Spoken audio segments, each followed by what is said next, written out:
It was so huntable. Like it didn't have the amount of cover to hold a ton of deer, Hmm. but if there was a shooter there, you were going to kill him. Right. No question about it. Last night was my very first hunt on the new farm I bought this spring.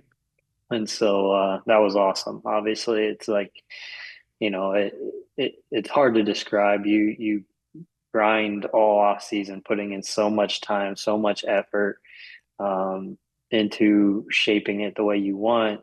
Just taking a raw piece of property and trying to make it hunting. And there's only so much you can do in a single off season, but just to be out there sitting for the first time to kind of enjoy the fruits of that labor was awesome. Saw probably 20 plus deer, a bunch of turkeys. It was a really cool first sit on the new farm. But yeah, for this year, it's a lot of the same. I obviously still filming, documenting everything, wanting, just to show as real as possible, the ups and downs of a typical bow season. Um, got a number of targets this year, which should be fun. But I think the main storyline for me is the new property and just the unknown that comes along with that. What could show up? What's the hunting going to be like? Trying to learn as much as I can about it because it's a tough to hunt piece. It'll hold a lot of deer, which is awesome, but Hmm. it's in contrast to my old piece, it's a lot less huntable. There's a lot more area for the deer to hide and deer to, not get pinched down, making it a challenge. So, yeah, my biggest goal is just as always to keep it fun, but learn as much as I can on the new farm. Yeah. Yeah, that's maybe a good thing and a bad thing. If they've got places to hide, at least if they get some outside pressure, they can go there on you and maybe make it another year, I guess. So Yeah, people might remember the River Bottom farm that you used to own at least part of, right? Is this yeah. is this the first farm that you've owned since then? Have you been leasing or have you had something in between? Because that's been a few No, years ago, right? yeah. So when I sold my half of that farm, I immediately took that money and bought a new farm. It was Okay. just over 100 acres in eastern Iowa, and I had that farm for about 3 years, and just sold that early at the beginning of this year to Okay. buy the farm I currently have. So, yeah, I own that one, developed that one for 3 years, and that farm was awesome. Like it's always interesting because it's every property is a little bit different. Every property has its advantages, maybe challenges.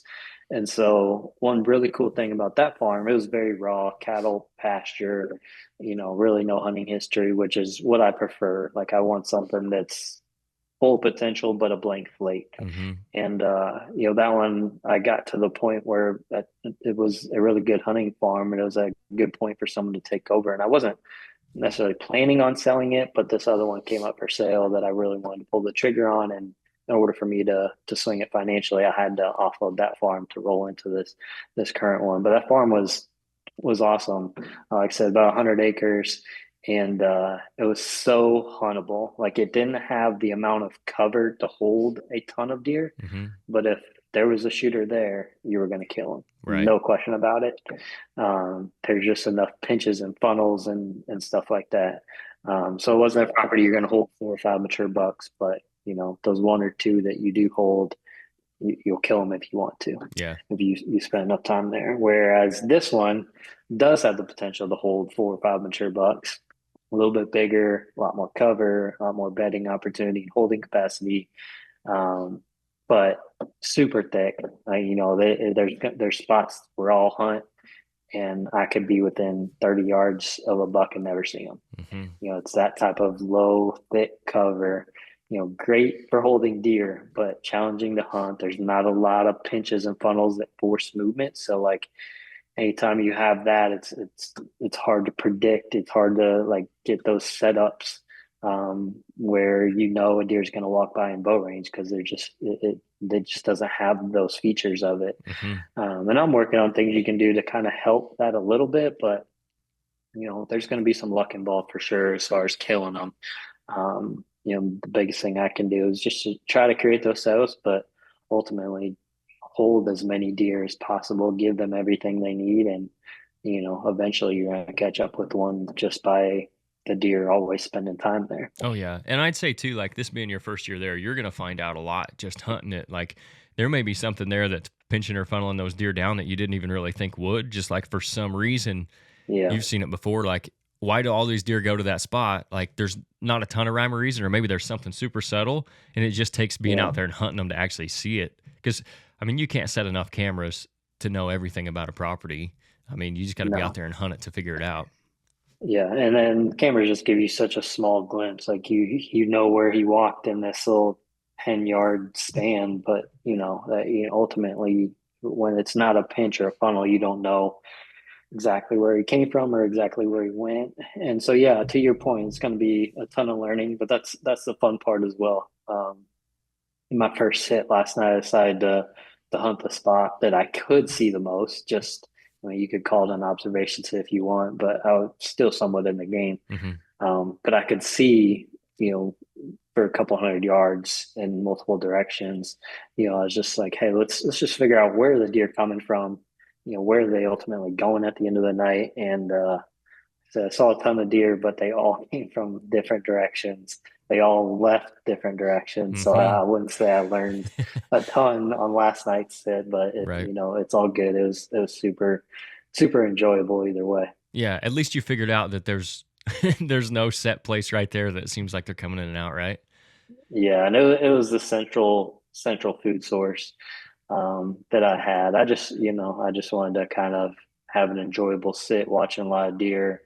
Just get the first one on the new farm, just that type of sit. I didn't necessarily want to go sit a pinch that, maybe I'd see one or two deer Mm-hmm. for the night. So it was a fun sit and saw a few bucks, nothing great, but I think I saw 4 bucks and probably 16, 17 does, something like that. So it was awesome. It was a really cool set. Saw a bunch of turkeys to start off the night, which I didn't even know I had that many turkeys, Yeah. but there was probably a dozen of them that came out. So just, from a landowner perspective, that was awesome. Like it's hard to describe like that feeling. It's really cool, just the rewarding of all the effort that you put into it. Mm-hmm. It's definitely a long-term gratification type of deal. There's no short-term when it comes to. I mean, you can put food on a property and then attract some deer, and that's, I guess, somewhat short-term if you're talking a couple months, like if you started in August. But most of it's Right. like down the road. I'm putting in all this work throughout, like you said, throughout the summer, throughout the year to finally see what it's going to do this fall, and then not only that, but like 3 or 4 years down the road, right? Because that's when you really Yeah. start to see the fruits of your labor. But that's really cool, in my opinion. Working on properties or your own property, like we do it mostly for deer. Guys like us are doing it pretty much for whitetails, but to see the benefit it has for all the other wildlife is really cool. Yeah, it is. And it's just, I mean, again, we're doing it because we love hunting, like you said, but it's just cool from a wildlife perspective. It's cool knowing that, hopefully you put in enough food that you're going to have healthy deer going into next year, to that long-term point that you were referring to, helping them make it a less stressful winter than they had before started putting in that work and that effort. And passing deer, trying to get them to maturity and things like that.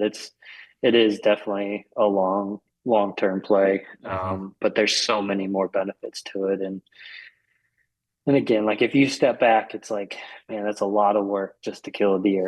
Yeah. Which is like a lot of outsiders' perspective. But when you start to learn to appreciate the process of it and actually enjoy the work of it, like it's so hard to communicate how rewarding that is. Like I think I even did an interview in the tree last night, kind of talking about it. Um, I realize that there's a lot of people that don't own land and won't ever own land, and it's just the reality of it. But I do hope that it still continues to be a dream it's always been, my dream. Like I didn't think I'd ever own land in my life, but you work towards it and make it happen. And I hope a lot of people still keep that dream and keep that as a goal because I'm not sure that there's anything better, at least in the hunting realm. The land ownership and being able to work the land is about as good as it gets.